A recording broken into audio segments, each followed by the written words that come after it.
Boys and girls, ladies and gentlemen, children of all ages, it's Jesse with the Common Nerd, bringing you pop culture and all things nerdy through a common sense lens. And it's one of them situations where obviously a lot of DC fans were extremely upset when we found out that we were not going to get Henry Cavill back as Superman. I was absolutely one of those. I am a Henry Cavill simp. I will never deny that. I love that guy. He is a fan of fans. He is one of us. He's a big Warhammer 40K fan, and I can't wait to see what he pulls off with Amazon and then the Highlander movie that he's doing as well. But it's one of them situations where at the end of the day, if anybody wants to be really upset about the fact that Henry Cavill is not coming back, that now we have a new Superman and a brand new DC universe, you have no one to blame but Walter Hamada himself. Walter Hamada was the head of DC Studios prior to James Gunn and Warner Brothers Discovery, and all the rest of those changes happened, right? Walter Hamada is the one who blocked a Man of Steel 2 movie. He is the one that blocked Ben Affleck coming back and having his own Batman movie. Walter Hamada is the reason why we got Birds of Prey instead of Man of Steel 2. So, ladies and gentlemen, at the end of the day, Warner Brothers Discovery fired that guy and brought in new heads.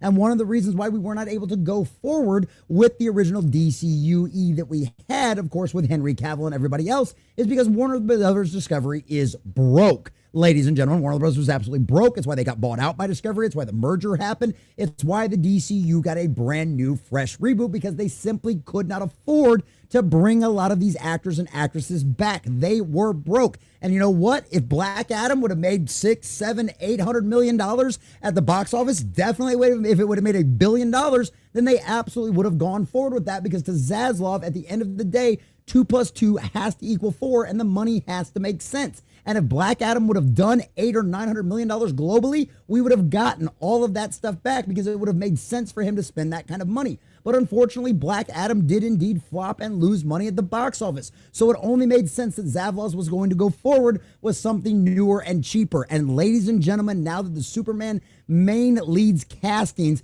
paychecks have been revealed, well, all it does is confirm it. So don't get mad at James Gunn because Henry Cavill's not back. Blame Walter Hamada and the man who made the DC universe unsustainable by putting out one pile of hot steaming garbage after another and costing the company billions of dollars. And this right here, ladies and gentlemen, confirms literally all of that. As you can see over from the headline at cosmicbook.news, James Gunn rebooted DC with cheaper talent. Scoop confirmed, says Matt McGloin over there at cosmicbook.news. And this is something that we had talked about. This is something that we had covered in the past. And you don't need insiders out the inside of Warner Brothers to know that the company is broke. All you have to do is look at their financial examples. All you have to do is do some basic math on their movies at the box office. They have no money left. And that's why we didn't get Henry Cavill and so many others back for the future of the DCU. It's why we've got this talent now. And all of this confirms that, ladies and gentlemen. So we're going to share this article from cosmicbook.news, getting all the juicy details and show you exactly how much the 3 main leads for this movie are making. And of course, go back over some of the history of the whole reasons why Henry Cavill as well, specifically for monetary reasons, and how much he was asking as to why he didn't come back. But before we do, if you do enjoy our content, hit that like button, share with all your friends, and subscribe or follow if you have not already, boys and girls, because we are grinding, we are growing. We just crossed 2K. We're sailing our way towards 2,100. I think we're at like 2054, and I could not do that without every single one of you. Also, there's a comment in the section down below letting us know what you think about all this. Does this actually make sense to you considering the budget of this movie and kind of the money they're paying the actors that, of course, that we couldn't go forward with Henry Cavill?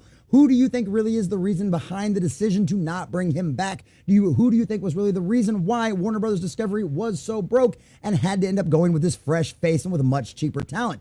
Have you enjoyed the new Superman movie? Do you like the new casting? Do you understand where they're coming from? Or are you going to be a Henry Cavill stan forever and you are simply going to root for the absolute abysmal for James Gunn's future of the DCU? Well, all opinions are welcome as always, so please let us know in the comment section down below. If you'd like to support the channel, check out the links in the description as well. All right, from cosmicbook.news and our dear sweet Matt McGloin. A recent report has revealed the salaries leading actors have been paid in James Gunn's Superman movie, which confirms what I first told you 2 years ago. And Cosmic Book News was one of the news websites that we literally cut our rumor mill teeth on. This website right here is the reason why we knew Henry Cavill was coming back months, in advance for the Black Adam movie. It's the reason why we knew all of that kind of stuff going forward, and all of it turned out to be right. And once again, why we trust Matt and CosmicBook.news, because now, 2 years later, we now have their rumor absolutely confirmed. So via Puck News, it's revealed that David Cornsweet and Rachel Brosnan were only paid $750,000 each, despite Cornsweet being the lead. And Nicholas Hoult was paid $2 million to play villain Lex Luthor.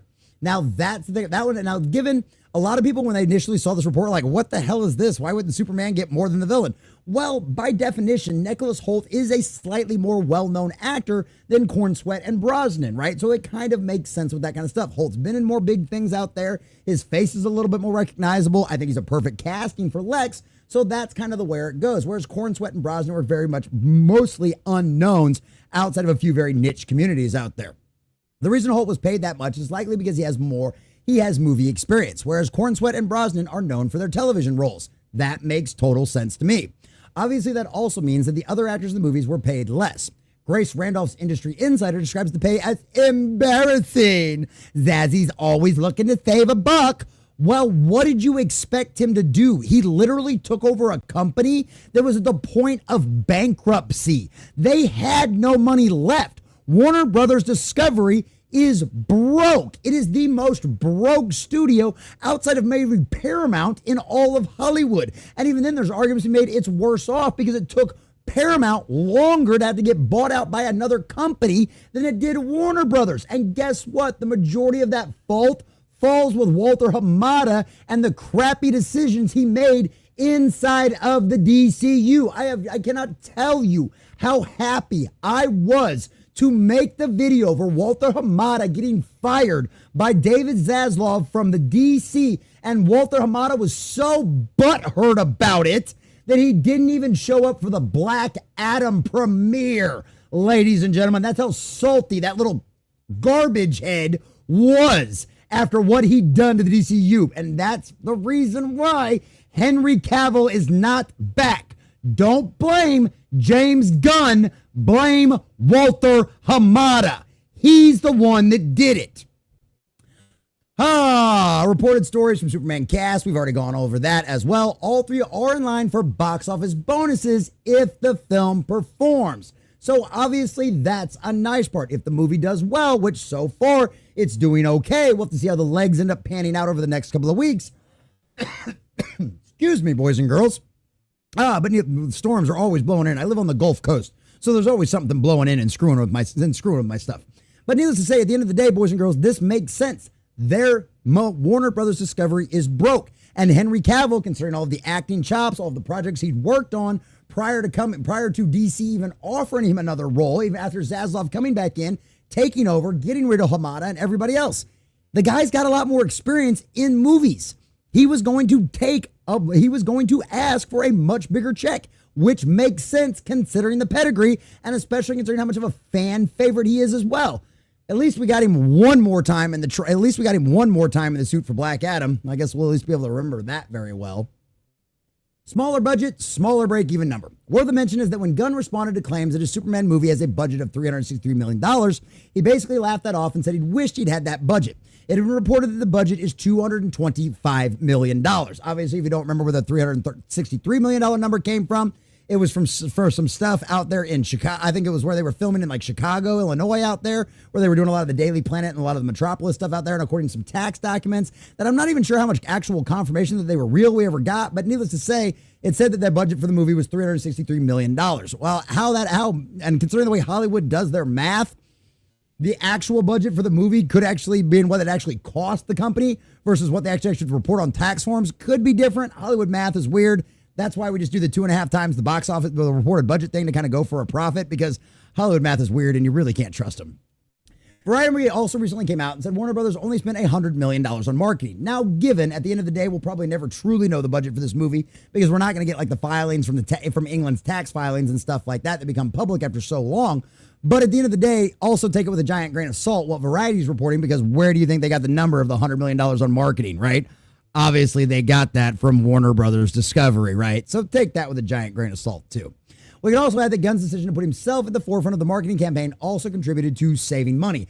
Obviously, that helps. If you don't have to pay for all of your other stars and actors and all that kind of stuff to be the forefront of that kind of stuff, that's going to save you money because James Gunn's already on salary.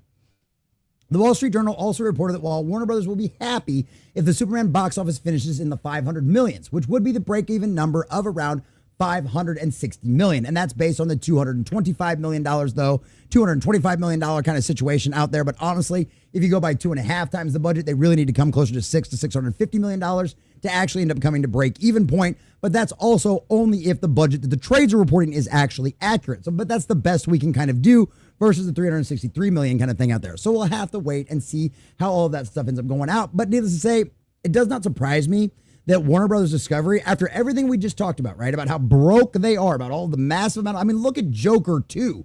They spent at minimum $300 million on that movie, only to have it, rake in like 125 globally? Yeah, as long as they're not losing hundreds of millions of dollars on a movie, they're probably going to be pretty happy about it, right? That it's actually a success considering the track record they've had over the last few years. I mean, the Flash didn't, I don't think, crack 300 million globally. I know the Aquaman 2 movie didn't crack $300 million globally. So yeah, if they cracked 500 million globally, I'd imagine they'd be popping champagne. They're like, hey, at least we stopped the bleeding. We're not losing hand over fist, dollars after dollars every single moment of every single day.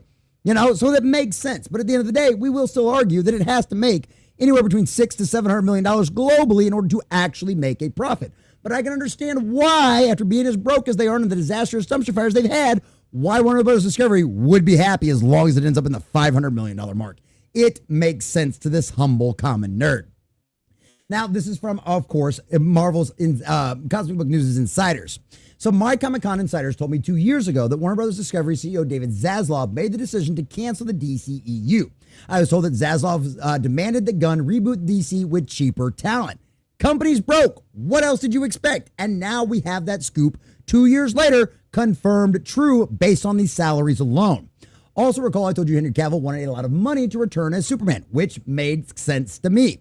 And get this, per Variety, Dwayne Johnson was reportedly paid a massive $22.5 million to play Black Adam.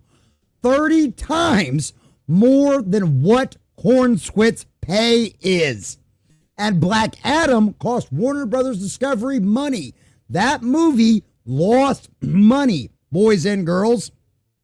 So imagine if Dwayne Johnson got paid $22 million for that movie. Imagine what Henry Cavill would have asked for. Now, given you could argue that Dwayne Johnson is a much bigger star than Henry Cavill, although you can't really argue that he's a box office draw bigger than Henry Cavill. But at the end of the day, that's a lot of money. Compare that to the $750K you're paying for David. No crap. This is the way they ended up going. What about Jason Momoa returning as Lobo? As I previously said, that means he took a pay cut. And honestly, I don't think it would bug Jason Momoa to take a pay cut. Lobo has been the character that he has wanted to play, and all of the fans have cast him as since we initially heard he would be part of DC. And as a big fan of the main man, I think Jason Momoa is going to do a great job as Lobo, and I can't wait to see him show up in the Supergirl movie. I hope we get a proper representation of the main man. Honestly, if we get that in the Supergirl movie, I really won't even care about the rest of the movie as long as we get a good representation of Lobo. That would be awesome to see. Obviously, so following Aquaman, every DCEU movie failed at the box office.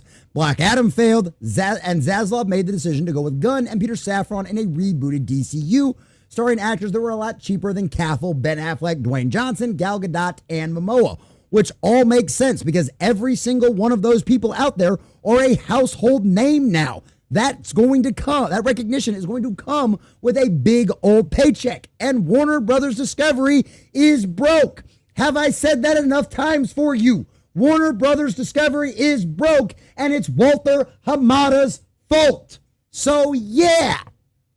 Wall Street Journal also recently confirmed that Gunn and Safran canceled plans for Wonder Woman 3. Yeah, because that universe is over. You can read more in everything I was told about the original ending of The Flash, and it was supposed to continue as DCU and lead the Batman multiverse. Hence why Affleck was so mad when Gunn mentioned him. Regarding Zack Snyder, I've always been told Zack can come back anytime he wants. It's also not Andy Muschietti's fault the Flash turned out as bad as it did. They wouldn't even let the VFX shots be finished, and of course had to change things not to continue the DCEU. So that's one of them situations where all of that makes sense. That's why the Flash stuff looked so bad, because Zaslav had already cut his losses. He already knew this was done. He was just putting these things out into the theaters because he was contractually required to, and hoping to maybe make back some of the massive amounts of money that they had lost on everything DCU. So it's one of them situations, boys and girls, where this is what it comes down to. You want to know why Henry Cavill didn't come back? You want to know who to blame? Walter Hamada. He spent hundreds of millions of dollars on failed project after failed project after failed treatment after failed thing in the works. This is the guy that was responsible for the idea of the Ta-Nehisi Coates Black Superman. This is the guy that was responsible for Birds of Prey. This is the guy that was responsible for the race-swapped gender eraser of having a black Batgirl movie. So yeah, ladies and gentlemen, you can go out there and hate on James Gunn all you want. You can get mad. You can blame him for Henry Cavill not coming back. But at the end of the day, it has nothing to do with James Gunn. It has nothing to do with how much Henry Cavill was asking for. That's all very reasonable and understandable considering the pedigree he has. It doesn't have anything to do with what James Gunn wanted. It has to do with and it doesn't have anything to do with really what David Zaslav wanted either. I'm sure Zaslav, if he could have afforded it, would have loved to have Henry Cavill come back. For the majority of people out there, I've never heard a single negative thing about him other than some jerks behind the scenes over at The Witcher. But at the end of the day, 2 + 2 still equals 4, boys and girls. The money has to come from somewhere. It doesn't just magically appear out of thin air. And Warner Brothers Discovery is broke. And this confirmation, this inside information showing what the salaries were for the new Superman movie's lead actors, that tells you all you need to know. That confirms what we had been talking about for a very long time. So ladies and gentlemen, boys and girls, you want to get mad and you want to get upset that Henry Cavill's not back as Superman? Trust me, I feel you. I empathize with you. I wanted him back as well. But at the end of the day, Walter Hamada made a lot of really bad decisions for DC and helped drive the Warner Brothers company all the way into the ground and really to the point of bankruptcy. So now we have a new start. We have a new heroes, and I, for one, am willing to give them a shot. I'm a DC fanboy. I've said this a million times. I will say it a million times before. Wasn't able to go see Superman opening weekend because of Comic-Con. But that's okay, because we're going to go see it this weekend, and I'm going to tell you exactly what I think of it. And I'm going to tell you whether or not I have hope for the future of DC based on this movie alone. But at the end of the day, this is the DC we've got now. The question you have to ask yourself is, are you a DC fan or are you a Henry Cavill and Zack Snyder fan? Which is more important to you? And being either is fine. I don't mind. But at the end of the day, don't let your hatred for losing those things and changing the story and rebooting a universe from a company that's broke. Do not let those cloud your judgment as to whether or not you can appreciate the new DCU. Because at the end of the day, boys and girls, it's the one we've got to deal with. And whether or not we like it or not, that's what we've got going forward, and it's going to be our one for quite a while. So you want to get mad at somebody? Get mad at Walter Hamada, because I have plenty of times that I've screamed about it. Because at the end of the day, Warner Brothers Discovery is broke. This was the only choice they had to give us any kind of good DC going forward. And at the end of the day, I'm willing to give them a shot, because 2 + 2 does still equal 4. God is still on his throne in heaven. And when you go woke, go broke. And Walter Hamada definitely took the DC all the way down the woke and broke path. And after all, the fans decided, and Walter Hamada is fired after all. So rejoice in that. And let me know what you think about the new Superman movie and if you're hopeful for the future of the DCU. Thanks for watching.